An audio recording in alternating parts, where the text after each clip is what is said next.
Thank you for joining and welcome to another presentation in our series on One Health, presenting important zoonosis. We hope to explain with these presentations why protecting animal health and the environment ultimately protects us. Today we will be talking about vector-borne disease examples, and my name is Dr. Isabel. I am the veterinarian at the Belize Wildlife and Referral Clinic. With the One Health concept, we speak about the many different connections that there are between human health, animal health, and the environmental health.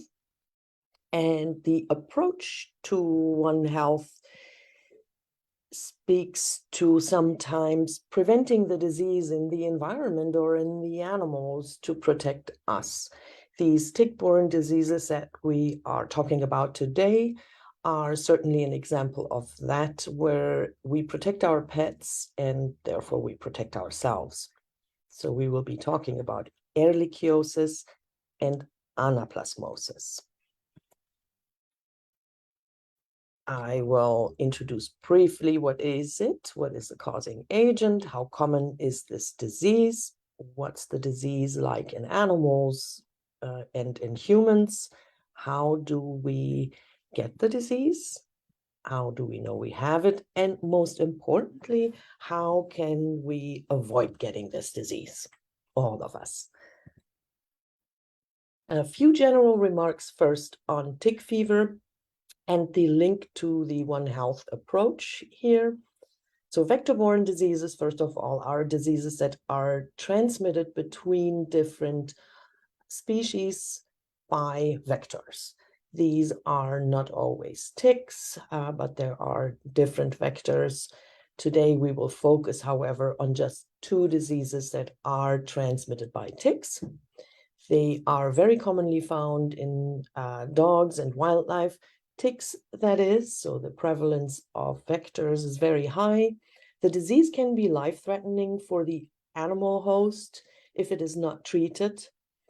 And even in humans, while infections are very rarely diagnosed and much smaller in numbers than in animals, they can be debilitating and even fatal.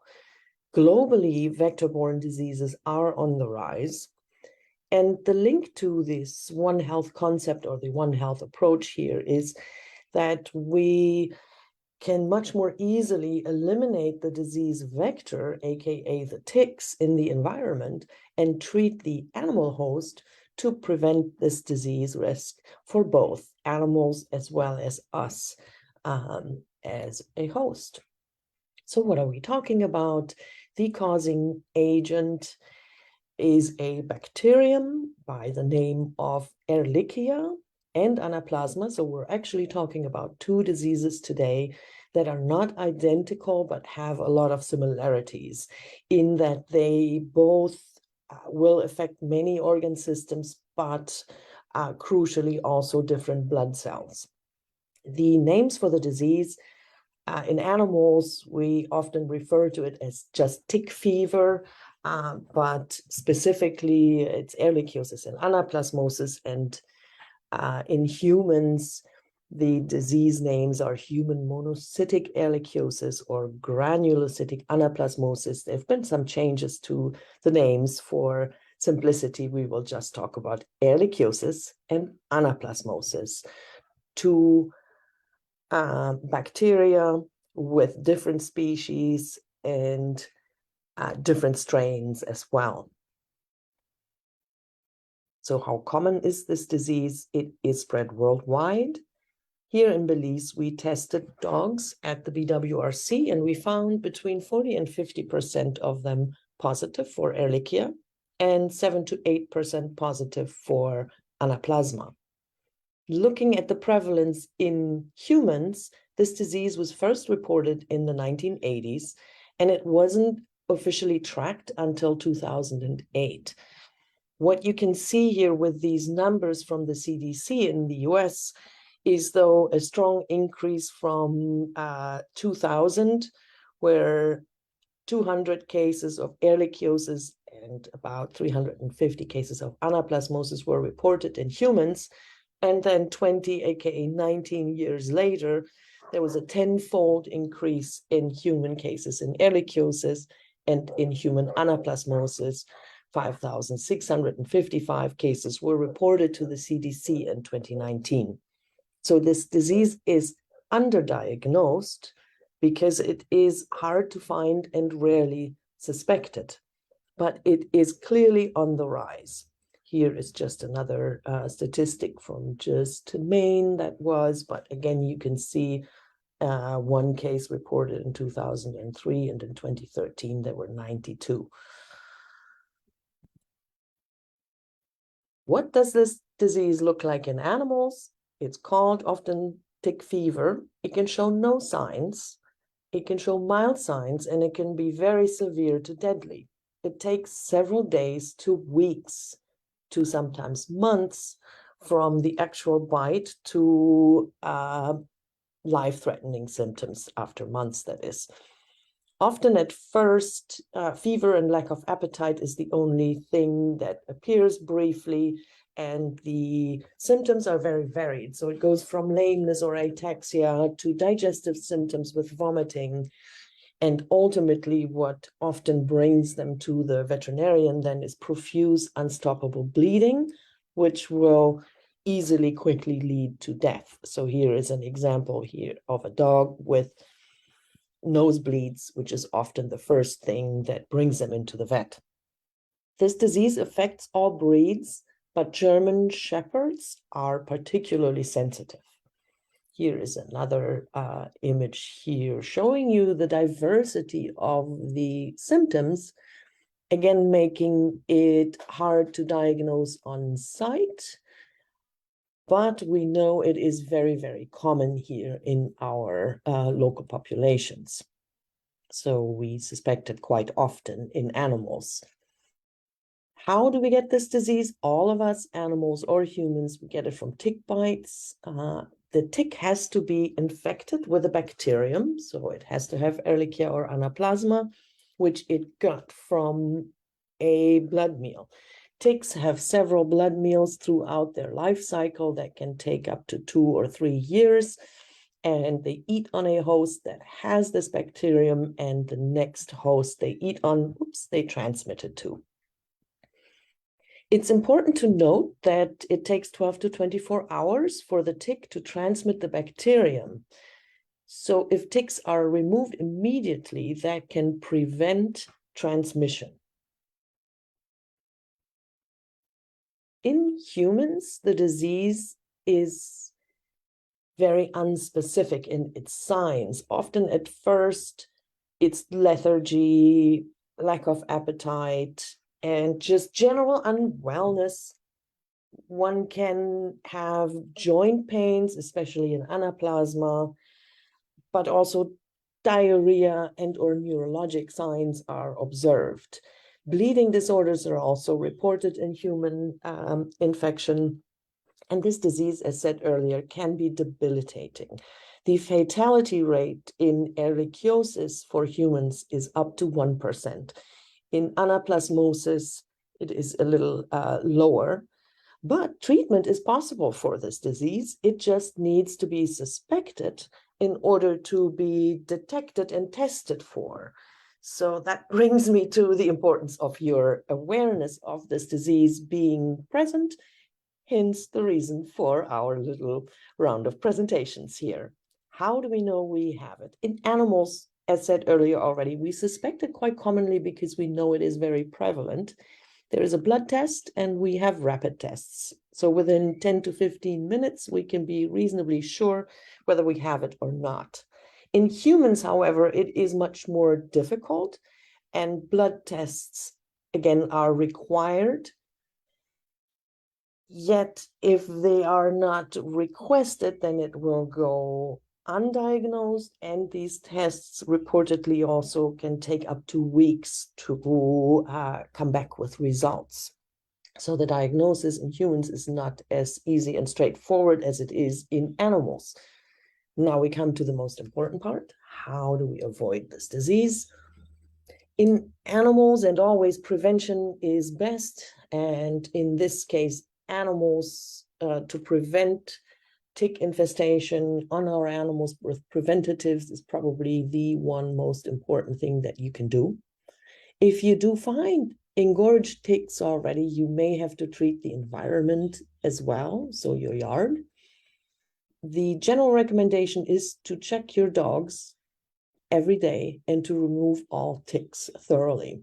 And of course, avoid for them to even roam in these bushes. Once the disease was acquired, you will need a veterinary exam and prescription of antibiotics to control the disease. Prevention in the environment is equally as important as on the animals. If you have ticks in your yard, keeping the grass short helps to keep the populations of ticks under control, because they climb up on bushes to then jump onto their host. And there are treatments that you can do to your yard to eliminate the ticks. In humans, the prevention focuses again on preventing to get bit by not going into areas infested with ticks, and or treating your clothes with tick repellents, removing any ticks daily immediately so that they don't embed for long. And if you have been exposed and are experiencing any symptoms, then you should, as always, seek advice from your family physician. And mention that you have had ticks and that you are concerned about tick-borne diseases. So to end here, some further information and references with links to where this information was taken from the CDC, as well as this manual here from the CDC on diagnosis and management of these diseases. As mentioned, it is underdiagnosed. It needs to be suspected. People need to be aware of it more in order to keep us humans safe. And the most efficient way to eliminate Ehrlichiosis and anaplasmosis for ourselves is treating our animals. So thank you very much for your attention. I hope you found this talk helpful. Please let us know of any questions. Check out the Wildlife Ambassador program and feel free to suggest any future zoonosis or One Health talks of your interest.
So I'm hoping you can hear us now.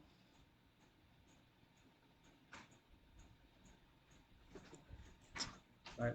So just now we had the presentation on ehrlichiosis and anaplasmosis, which is a vector-borne disease that is derived from the ticks that can infect our dogs, and in turn it can also affect us, which is why it is a zoonotic disease.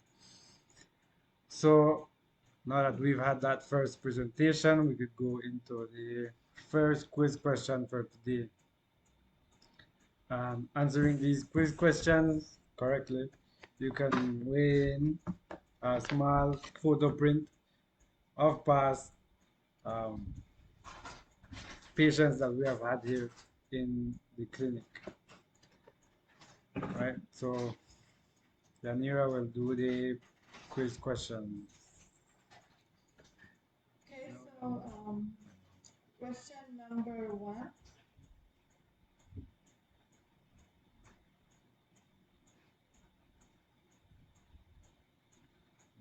Okay, question number one.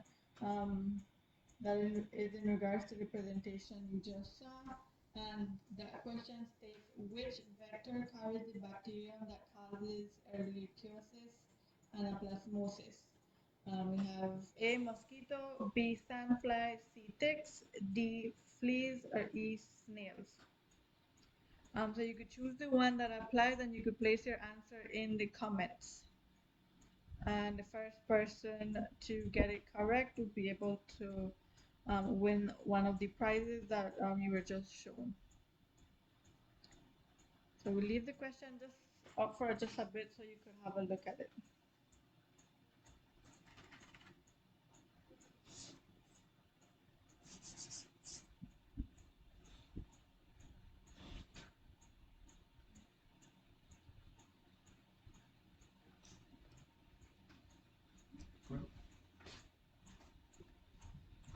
Right, so take your screenshots for revision and put your answers in the comment section while we move on into the other part of today's live session, which is the presentation on Hicatee Awareness Month, which is given by B3's Deputy Director, Heather. Here it is. Hi, my name is Heather Barrett. I am the Deputy Director at the Belize Foundation for Research and Environmental Education, also known as B3. In 2017, we established Hicatee Awareness Month as a way to encourage concern and interest in the Central American river turtle, also known as the Hicatee. And I'm here today to tell you a little bit about our work and our partners in the efforts. I'm part of a pretty dynamic team. We run the Hicatee Conservation Research Center at B3. And people pictured here are Ed Bowles, who's the Belize B3 Dermatames Program Coordinator. Then Jacob Marlin, who's the Executive Director of B3 and one of the founders of the Hicatee Conservation and Research Center. And then I am pictured in the center, and behind me is Barney Hall, who's a wildlife fellow. He just started work with us a couple of months ago. And then beside me is Thomas Pop. He is the manager of the Hicatee Conservation and Research Center and has been with the facility since its beginning. And then Robin Phillips, who is the engagement and communications coordinator for B3. B3 is a biological field station in a privately protected area, and it was established in 1995. Its location is strategic. It's bordering 4 protected areas. It connects to 1.5 million acres of lowland tropical rainforest. Our mission is to conserve the biodiversity and cultural heritage of Belize, and we believe that the only way to do that is to involve local communities. Our programs include research, education, ecotourism, conservation, advocacy, and land stewardship. Dermatames maui is the scientific name of the Central American river turtle, also known as Hicatee. This animal is critically endangered. It has a very limited range of northern Guatemala, southern Mexico, and Belize. It's the last survivor in its family. This turtle is unusual because it's fully aquatic, meaning it really doesn't come onto land. The photo taken here was because we had taken measurements of the turtle, and put it on land to photograph it, but it lives completely underwater and surfaces only to breathe and to lay eggs. It is also completely herbivorous. It only eats leaves, plants, and fruits. In 2011, Be Free and Turtle Survival Alliance began a partnership to protect and conserve the Hicatee in Belize. Turtle Survival Alliance is an international turtle conservation organization. They work across the globe, and the Central American river turtle, or Hicatee, is the first species that they focused on in Belize. The Be Free TSA partnership started with a countrywide survey in 2010 to determine the status of the species in the wild. And this was a continuation of existing research that had happened in the 80s and 90s. In 2014, Be Free and the Turtle Survival Alliance, along with the Belize Fisheries Department, founded the Hicatee Conservation and Research Center at Be Free, located in the Toledo district. We established the founding population with 45 adult and subadult Hicatee turtles. These turtles were collected through confiscations and permitted research acquisitions. The facility started out with 2 breeding ponds and 1 rearing pond, and this is one of the breeding ponds pictured. This is an aerial image of the breeding ponds. You'll see the 2 larger ponds, and then the green masses are floating islands that were created in order to produce shade and protection for the Hicatee that live there. And the 3rd smaller pond is the rearing pond.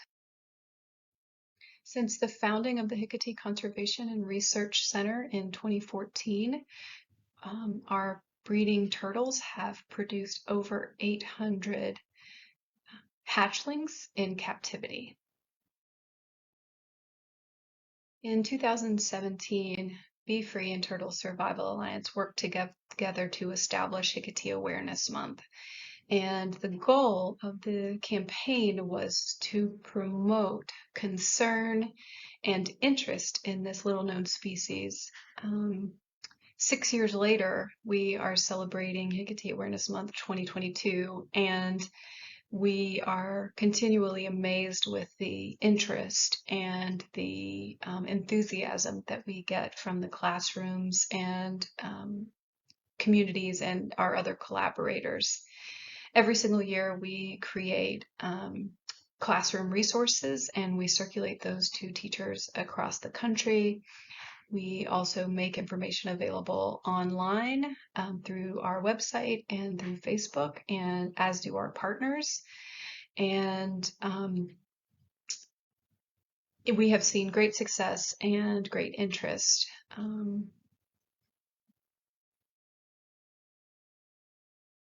During our 2nd year of Hicatee Awareness Month, we focused on the humans who are supporting Hicatee conservation, and we were able to highlight researchers, veterinarians, scientists, students, conservation workers, people throughout the country, and from other countries as well, who really cared about the conservation of Hicatee and other wildlife.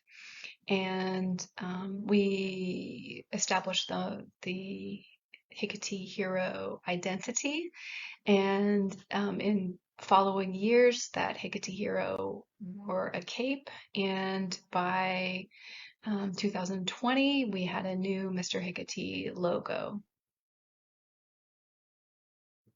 During 2022, this Hicatee Awareness Month, we are excited to say that we have been able to hand deliver packets of materials to more schools than we've ever been able to do in a single year before.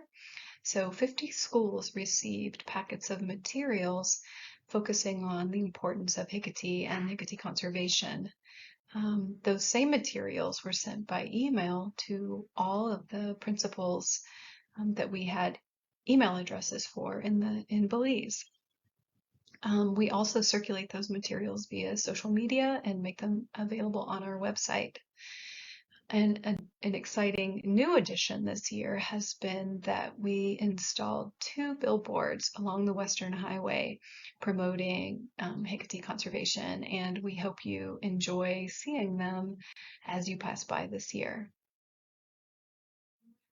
Over the 6 years that we have celebrated Hicatee Awareness Month, there has been an incredible assortment of materials that have been produced thanks to invested members of the committee and filmmakers and artists throughout Belize. And each year we are excited to be able to distribute those materials in packets to teachers and also online.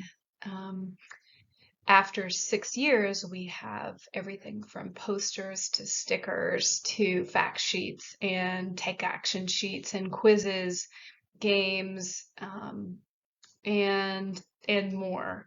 And it's exciting to see that each year we're able to add to the materials that we're offering to teachers and to communities to be able to not only promote Hicatee conservation, but also just to encourage fun and interest in turtles that wear capes and people that support the idea that wildlife is worth saving.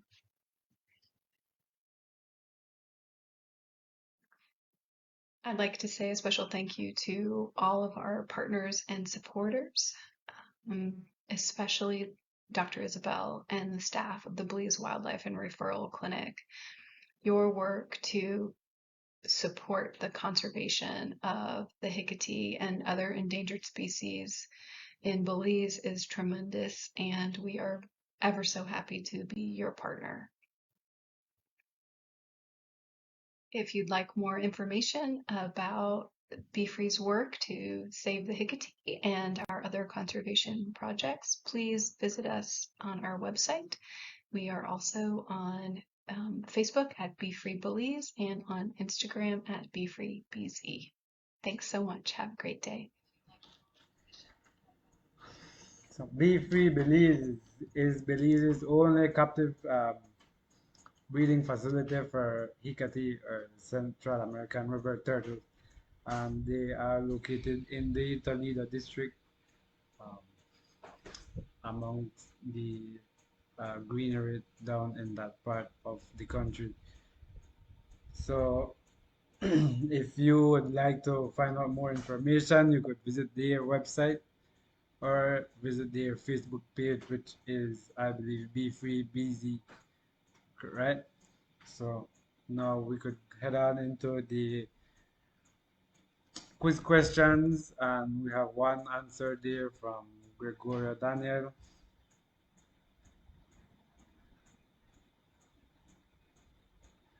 And you are? Yes, we did get an answer for quiz number 1. Again, which vector carries the bacterium that causes Ehrlichiosis anaplasmosis? So Gregorio Daniel did get that correct, with it being C, ticks. So ticks is the vector that carries that there. So Gregorio got that one correct. And we also have now, we could move on to quiz question number 2, which is in regards to the presentation, and then the second presentation, and that is, what is the best way to be a part of Hicatee conservation in Belize? A, follow fisheries laws on Hicatee turtles. B, catch a Hicatee and start your own breeding facility. C, take caught Hicatee turtle to the Belize Zoo. Or D, there is nothing I can do.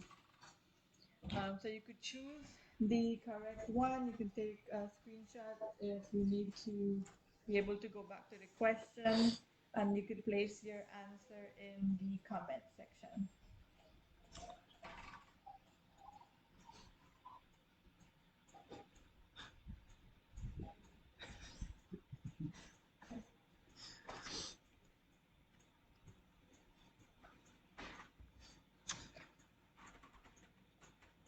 Okay, so while we wait for a response for the second quiz question, we could go into the illegal wildlife traffic and exotic pet trade in Hong Kong. Um, and this is presented by Christy Wong, which is a part of a foundation there in Hong Kong that is working on combating illegal wildlife trade and illegal exotic pet trade. So here it is. Okay. Hello, Dr. Isabella and everyone in Belize. I am Christy Wong from Hong Kong. I am a former veterinary nurse, and I came to know Dr. Isabella through one of her amazing courses on wildlife medicine. So currently I work at ADM Capital Foundation, ADMCF, and I have been for over 2 years now. I work as a wildlife crime court monitor and more recently a co-author of an exotic pet trade report that I will speak more about later. So thank you so much for having me and inviting me to share our work and discuss some of the wildlife trade issues we face here through this pre-recorded presentation. I sincerely apologize that I cannot attend the live session this time due to a very busy week and the time difference between Hong Kong and Belize. But feel free to reach out later if you have any questions. So let's get started. Okay. So ADMCF is a nonprofit foundation focused on researching various environmental issues in Hong Kong and Asia more widely. The foundation contributes to climate change, climate action and biodiversity protection and have programs across several key sectors. And I am in the wildlife trade program looking at the international and local wildlife trade. So first, I want to provide some linkage between Hong Kong and Central and South America. So concerning the illegal wildlife trade between these regions, we know of several particularly large and notable cases. At this point in time, we are not currently aware of any cases specifically linked to Belize, but knowing the close proximity of these countries and the long-standing trafficking and border issues, it is possible that some of these contraband may have originated from Belize, potentially.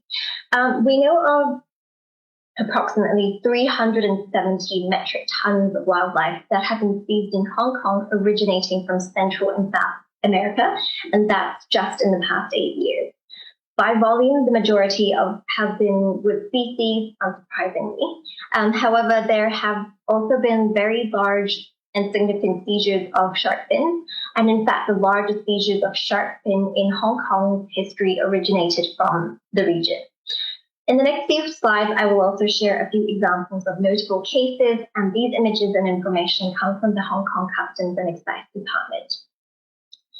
In January 2014, the traffickers attempted to smuggle 494 kilograms of seahorses into Hong Kong from various ports of Peru inside 3 different containers and concealing them within layers of leather.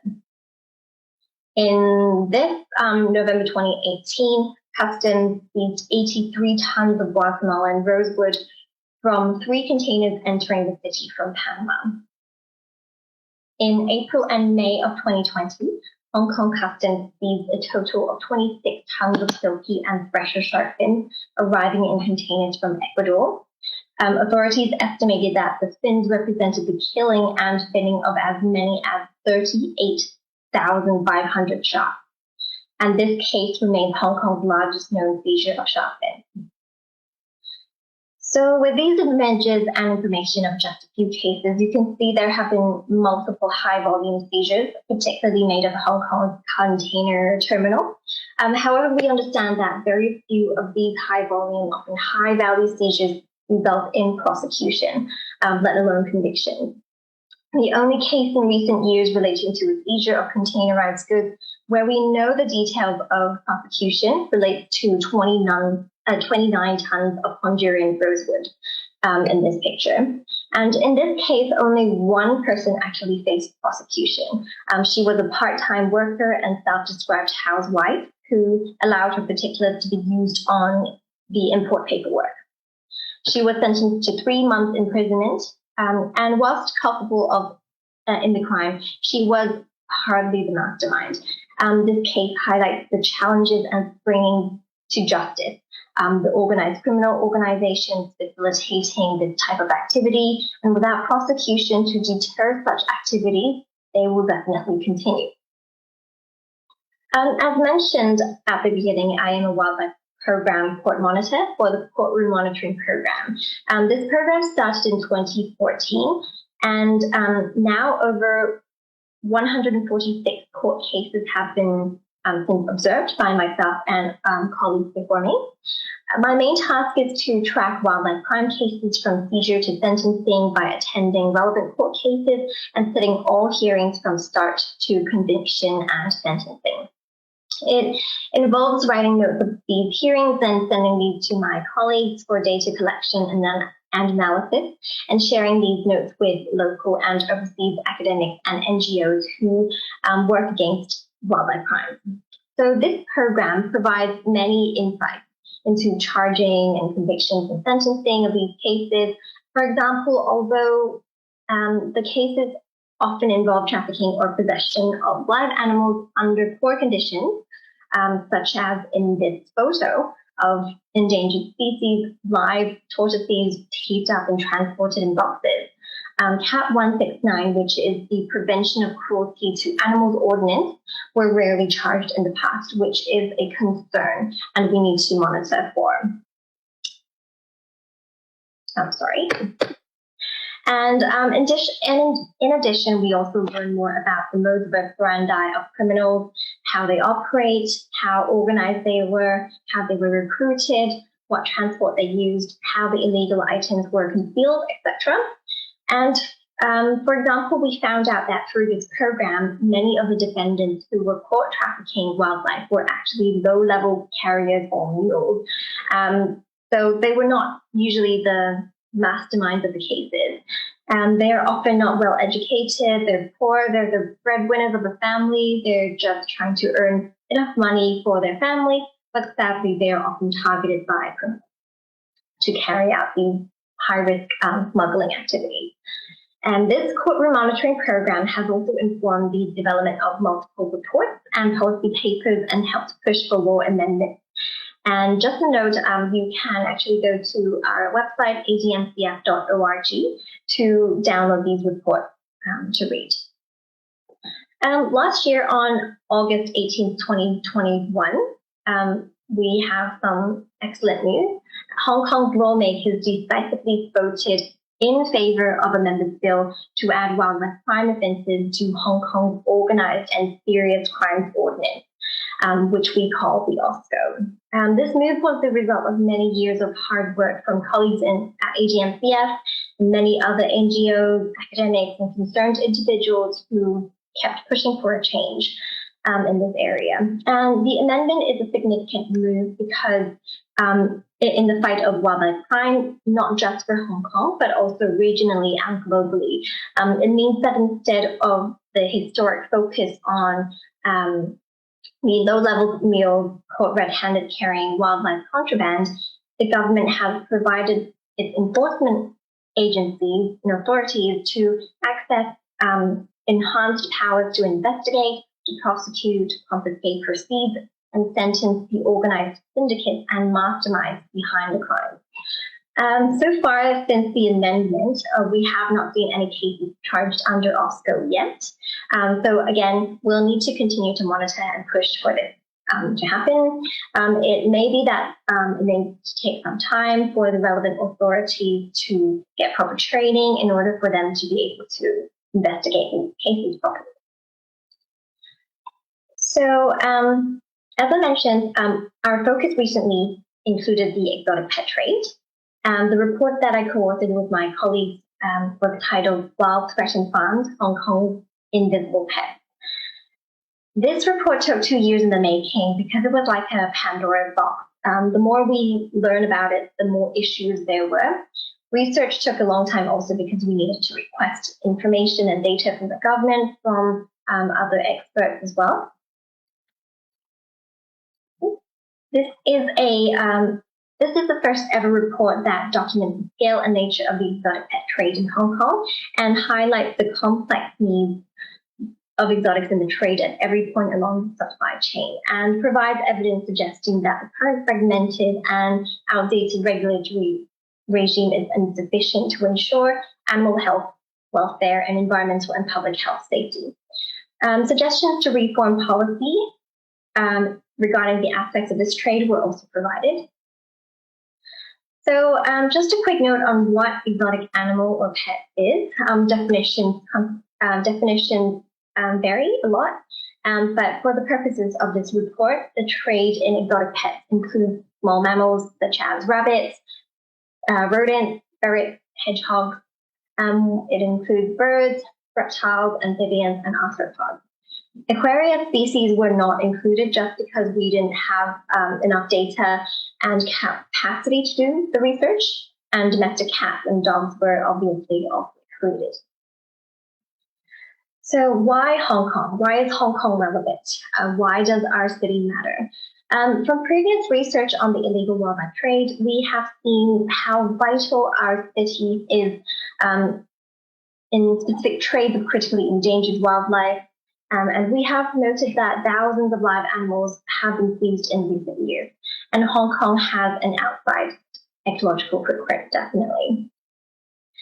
So during our research and writing, we had to address many knowledge gaps, especially the volumes, the numbers of animals. We reviewed a number of data sets. We started with statistics from the Census and Statistics Department, which provides macro-scale data based on broad taxonomy. We then identified that as many as 24.4 million live exotics arrived in Hong Kong in just 5 years, from 2015 to 2019. That is excluding livestock, poultry, cats, and dogs. On reviewing the end use, we estimated that approximately 3.8 million were imported for the pet trade. Interestingly or concerningly, we found sparingly few animals were officially leaving the city, which raises a lot of questions where they end up. More data maintained by Agriculture, Fisheries and Conservation Department, AFCD, provided some species level data and enabled us to refine the numbers estimated as pets. Based on this data, with reference to research and in consultation with local experts, we were able to determine that the import of exotic animals for the pet trade in the years 2015 to 2019 likely amounted to 4 million animals drawn from over 700 species from 84 countries. Nearly 800,000 animals arrived in some years. Reptiles consistently made up the majority. CITES species, as in those imported under the regulations of the Convention on International Trade in Endangered Species of Wild Fauna and Flora, numbered 2.8 million, and with remaining 1.2 million falling outside these regulations. Okay. We noted that the volume traded from 2015 to 2019 were part of a surge in the trade of live exotics from the early 2000s to the present. The large-scale extraction of exotic animals from their ecosystems for the global pet trade contributes to disrupt our ecosystem, exerting extreme and highly targeted pressure on thousands of species. So the sustainability of the trade was obviously our big concern. We found that over half, 52% of the exotic animals, including both CITES and non-CITES, imported over the last 5 years were from threatened species, meaning that these animals are facing the threat of extinction in the wild as determined by the IUCN. For CITES species, 2/3 of them were imported, were vulnerable. Even among the well over 500,000 classed as least concern, we found that nearly 2/3 were from populations whose status is unknown. Just 0.03% of society's animals were drawn from species whose populations were known to have been increasing, and only 7% were stable populations. For non-CITES animals, of the 1.2 million animals of non-CITES species, over 70% were drawn from species whose wild populations are in a state of decline or whose status is unknown. Adding to the concerns of non-CITES species is our lack of data on their source. So unlike CITES regulated species, there is no requirement to trace these animals and whether they have been captured from the wild or reared in captivity. And reviews of just a few hundreds of these non-CITES species traded in recent years reveal a multitude of concerns, with some species facing imminent extinction. Okay, so you may have heard that some wildlife are captive bred or ranched. The term captive breeding is quite self-explanatory, which means animals reared in a controlled environment. In ranching, it is very similar, but they have been taken as eggs or juveniles from the wild. So both ranching and captive breeding are often proposed as sustainable approaches to meet the demands of the exotic pet trade, while said to be protecting wild populations from overharvesting. However, numerous captive breeding operations have been repeatedly linked to concerning and even illegal practices, and reviews of just a few hundreds of species traded in recent years reveal a multitude of concerns. So we have turtles that have arrived from war zones, such as Caspian turtles. We have species functionally extinct in the wild that have been traded commercially. We have tortoises that are claimed to be captive bred, have been imported from nations without any known or authorized breeding operations, such as the pancake tortoises from Zambia. The species has been imported in relatively large numbers, far exceeding the country's entire population, numbering only several hundred. The species typically laying just one egg a year. The species, such as the African spur tortoises here, landed in numbers exceeding strict quotas in their source nations. And breeding operations of yellow-spotted river turtles have been linked to overharvesting from the wild, as well as alleged financial crimes. So this species accounts for 60% of Hong Kong's turtles and tortoises imported over the last 20 years. Even though the species is bred through regulation operations, its populations have not been actually fully assessed by the IUCN in a quarter of a century. Traceability. Once animals have been purchased, they can disappear from the government scrutiny, since private pet owners are not required to have licenses to possess critically endangered or endangered species, unlike traders. This limited traceability hinders enforcement of legislation, potentially allowing for breeding without controls, raising concerns about welfare, as well as potential trafficking to other jurisdictions. Online trade. Of course, we also have the issue of online trade with where animals are increasingly traded online, where monitoring and enforcement remains extremely challenging. Here, researchers from local university, the Lingnan University, found that 1/3 of all turtle species were present in Hong Kong's online trade from 2013 to 2016, including 24 critically endangered species. We observed 14,360 live turtles being advertised online and over 9,000 posts, but the majority were Asian and North American species. Animal suitability as a pet. An animal suitability as a pet varies depending on the species characteristics and needs, including their husbandry requirements, which are species specific, and their natural behaviors, size when they're fully grown, and their conservation status, etc. The presence of unsuitable species in the wildlife and pet trade has resulted in serious animal welfare issues, compromising public health and safety, and results in conservation challenges.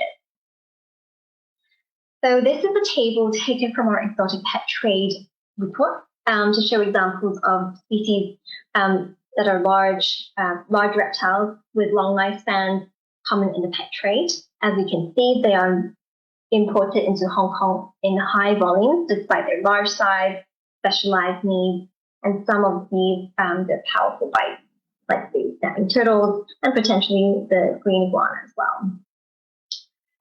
So, okay, these are alligator snapping turtles. Species that are large, easily stressed, notoriously aggressive, such as these snapping turtles, are particularly unsuitable as pets. Housing these animals safely in the domestic environment, as you can imagine, is extremely challenging and potentially very dangerous, especially in our tiny Hong Kong apartments. Pet shops here often sell these species as tiny hatchlings, and veterinary staff note that it is very common for people to be unaware of the size that they can grow to, and also unaware of the dangers that they can pose, especially to young children.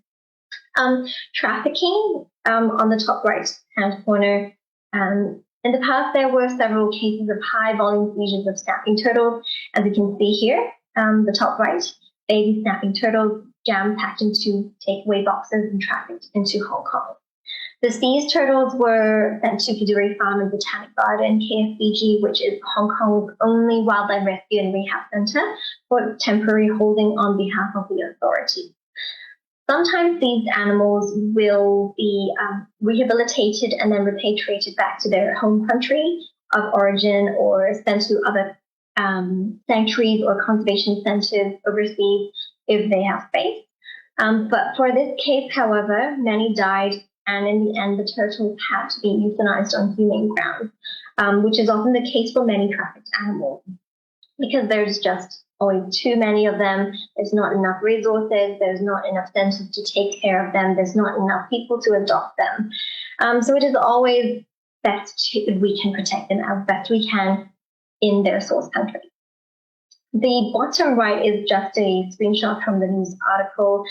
We often, I think I've seen quite a few of these articles about snapping turtles being found in the community, abandoned in the city.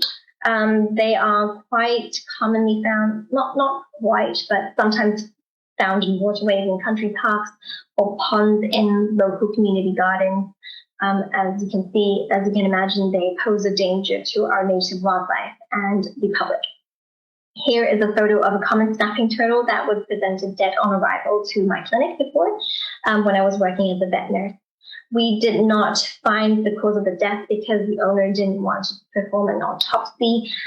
But as you can see, the large size, it was almost in the size of the consultation table, and it can grow larger. And they can pose a threat to professionals and owners if they ever need to be checked or handled or medicated. In recent months, local snake catchers have been called to capture snakes and lizards in or near an industrial building in the city. Most of these species were not native and likely for the pet trade. This is a photo from the Wildlife Center, KFBG, who received a snake and was captured from that industrial building. And we were told this particular cobra was actually an African species that is highly venomous. And of course, Hong Kong hospitals do not stock anti-venom for this. Okay, animal welfare. In a domestic environment, animals are often restricted to small and poorly constructed or designed enclosures for their entire life. With the animal's welfare entirely dependent on the keeper for provisions of appropriate nutrition, shelter, access to preventative health, veterinary care. And so failure to provide these can cause significant health issues, and often and very sadly, these are preventable health.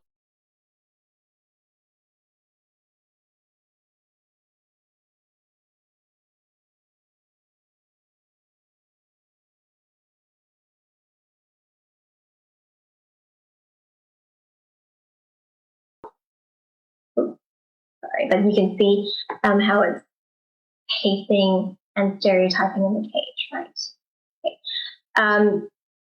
This is a form of abnormal behavior that often indicates poor psychological well-being and of frustration. On the left is an African grey parrot at a pet shop with signs of feather plucking, as you can see on its lower half of the body. And on the right is a red and green macaw under general anesthesia at the clinic for health check. You can see feathers are damaged and through chewing, which is called feather barbering. The cause of these Feather damaging behaviors are often multifactorial and may have underlying medical causes, but are commonly seen in socially and mentally deprived parrots. Parrots in the wild live in flocks. They live with their mates. They are monogamous usually and spend their lives with only one mate. And in captivity, they require substantial mental stimulation, social interaction, and space that is very hard to satisfy. But sadly, people don't try to satisfy their needs, but often just keep them in small cages for the rest of their lives on the road.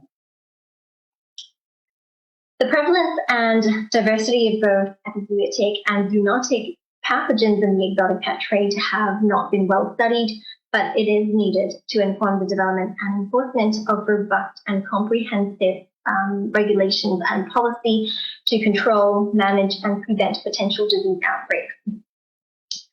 Although currently there is no data available in Hong Kong on the mortality rate of imported exotic animals, according to a vet survey that we did in 2021, mortality rates caused by poor husbandry and avoidable infectious diseases are considered to be very high.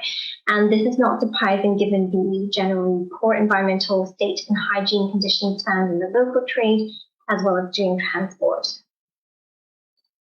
In cases of animal escape, abandonment, or deliberate release into the urban and wild environment, further represent a risk through introducing diseases and alien species that might compete with local species. Behavior matters. I want to, as I guess people who are listening to this presentation, you might be working with wildlife, you might be working with exotics, or you might have interest in it. So I think if you are dealing with any of these animals, learning about their behavior, natural history, ecology is very, very important. I'm sure Dr. Isabel will be able to provide her expertise on these should you wish to learn more. As most exotic pets are prey species, they have an incredible ability to hide their signs of illness and pain, an instinct known as the masking phenomenon.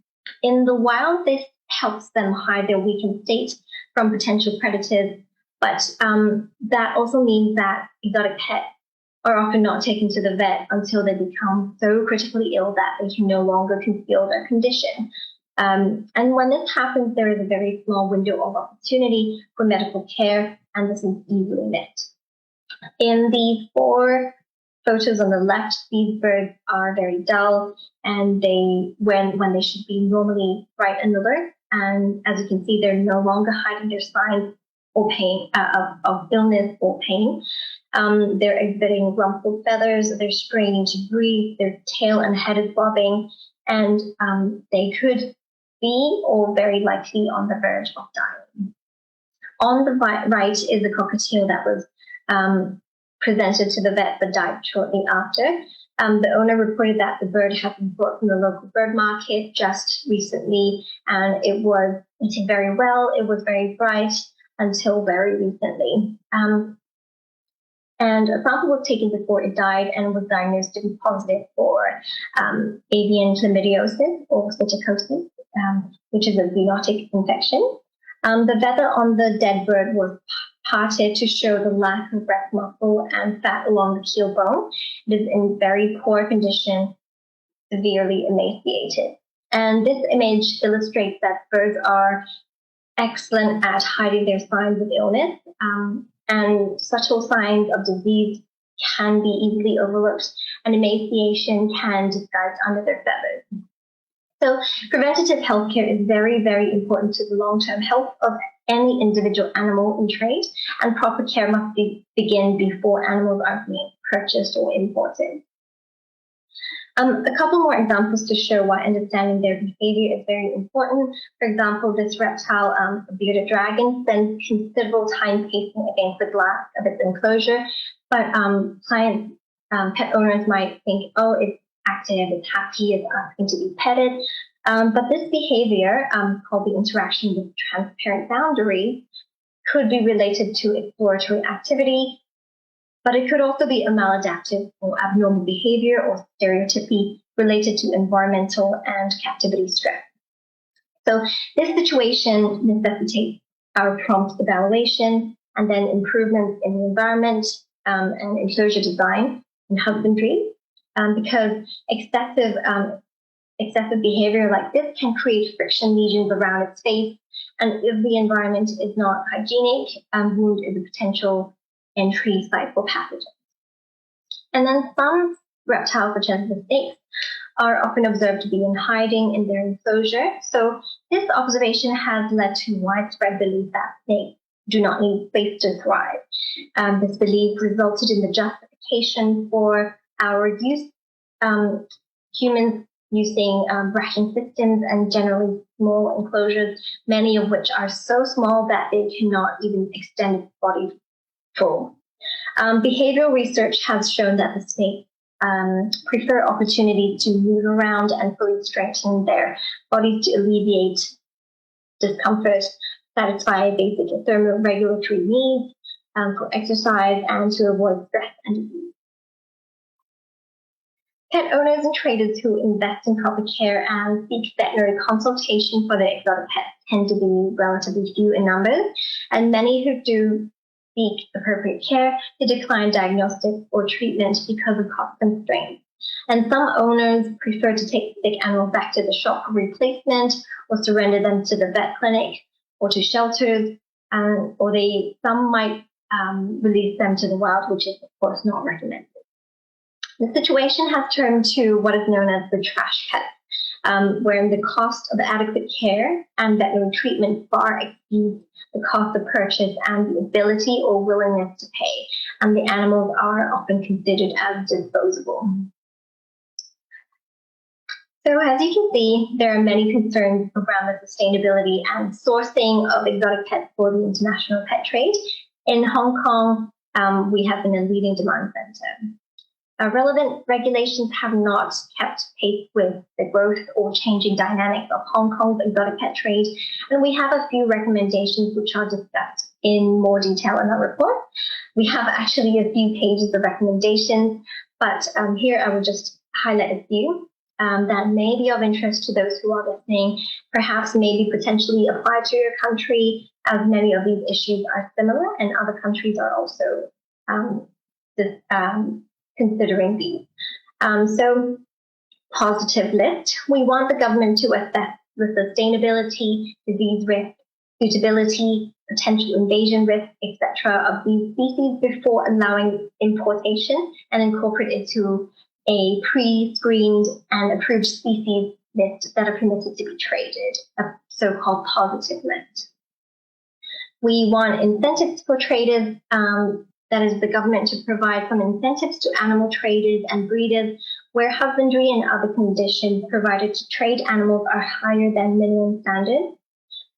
We want to inform consumers, for example, through a mandatory pet labeling system at the pet shops to help traders convey key information easily, for example, with labels that indicate species, the origin, the source, their conservation status, their care requirements, any hazards or precautions to prevent infectious disease transmission, their difficulty levels on caring, their size when grown, their lifespan, etc.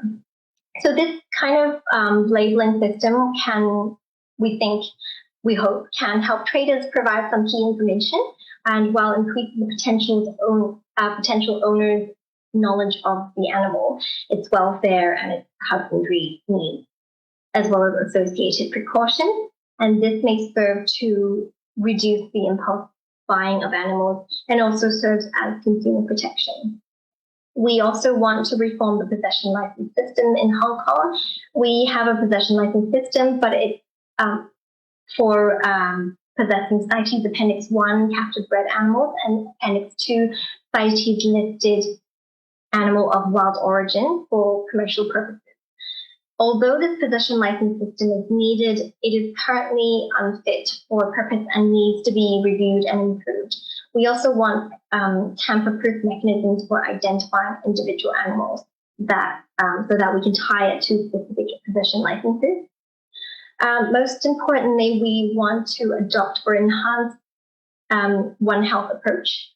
Policies need to be developed under the precautionary principles with the One Health approach best suited to address complex emerging challenges. Such an enhanced approach would entail a shift from reactive to preventative and proactive efforts to combating disease to address the complex health risks and environmental problems that exist today. So as you can see on the right, One Health approach, it encompasses everything, right? Animals, environment, plants, and humans. This is an infographic that we did for the Go to Pet Trade report. You're welcome to download it and use it. Quite a handy tool for explaining to people. So this is the end of my presentation, and I hope you've enjoyed it. And if you have any questions, please feel free to email me. My email is on the top here. And if you can't contact me, you can also reach me through Dr. Isabel. So thank you so much for listening. Thank you so much. Okay, so sorry about the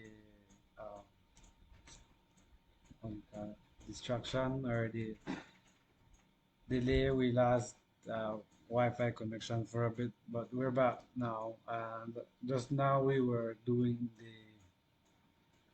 illegal wildlife trade and exotic pet trade in Hong Kong, which was presented by Christy. And she spoke about some of the busts of illegal animals that they have done and what they are trying to do in Hong Kong. Right, so we could go into the quiz. We have one answer by. Yes, so we have quiz number 2. So Darlene Blades got that correct. With the correct answer being A, follow fisheries laws on Hicatee turtles. So Darlene Blades, you got that one correct. And so we can move on to quiz question number. Okay, so that was the last question.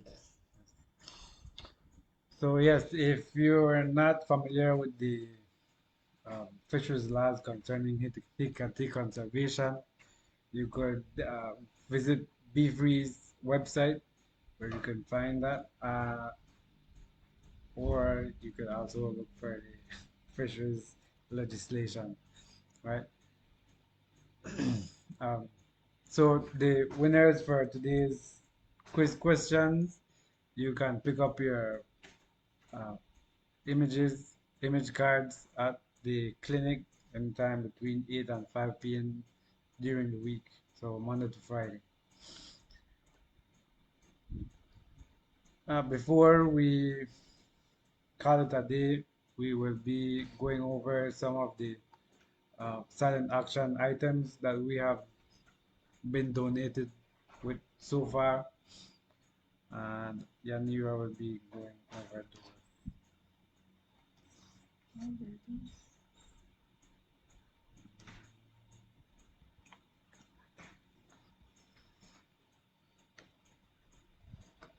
Okay, so again, BWRC is having its annual gala where we have different items available for you to be able to bid. You're able to register for that.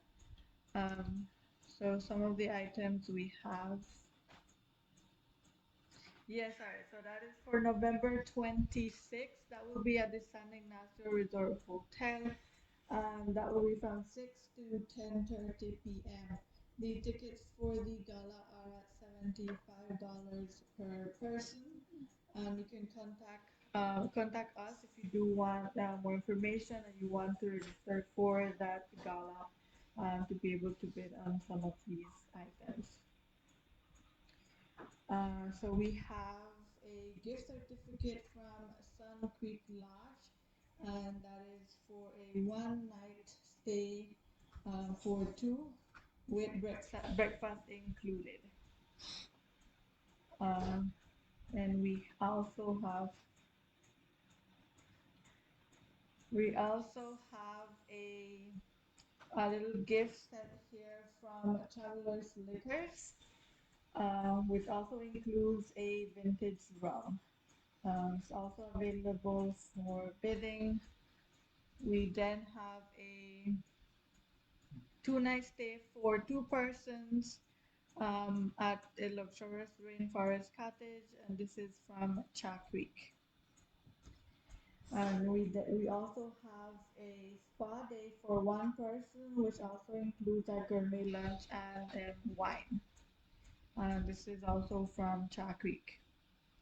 Then we have a gift certificate from Guava Lim Cafe for dinner for 2 with a drink special also included. And we have from Cajalpech a 1-night stay for 2 with breakfast also included. And we have these 2 beautiful cups designed here in Belize that you could also bid on. And we have a gift basket from Hat Mamas as well, which has a little bit of everything you can find at Hat Mamas. And we have a 1-night stay for 2 at Para Nest Lodge with breakfast and dinner included. And we have a 2-night stay with breakfast for 2 from Kids Lodge. From Mystic River Resort, we have a romantic dinner for 2 with a bottle of wine, and a 2-night stay in a studio suite for 2 with breakfast included. And we have a snorkel tour for 2 persons from Belize Splash IDC Center. And we also have from San Pedro Belize Express, we have 1 round trip ticket from Belize City to Hicatee and 1 round trip ticket from Belize to San Pedro. So everyone is invited to be able to go to the gala. Again, you can contact us. This will be on November 26th from 6 to 10:30 at the San Ignacio Resort Hotel. If you do want to be part of it, you could get in contact with us. It's $75 per person. Yes, and at this time we want to take the time to thank all the donors that have uh, given us donations for the silent action. As with all the silent action galas, all the proceeds go to assisting or helping imperil wildlife of Belize. So for today, that is all we have on the schedule, and didn't run as late as I thought it would. So if you would like to see the presentations that we have gone through today, you could find it on our YouTube page, or you could rewatch this video after we have it posted. Right, and as always, you are still welcome and invited to join in the Wildlife Ambassador program.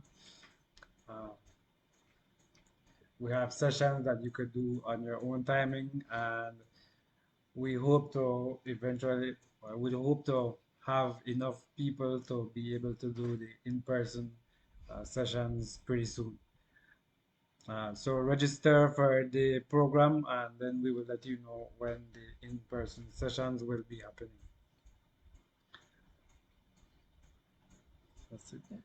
Yes. All right. Well, that's all for today, and see you next month. We'll be posting when that will be in the coming weeks. Thank you. Okay, bye. Bye.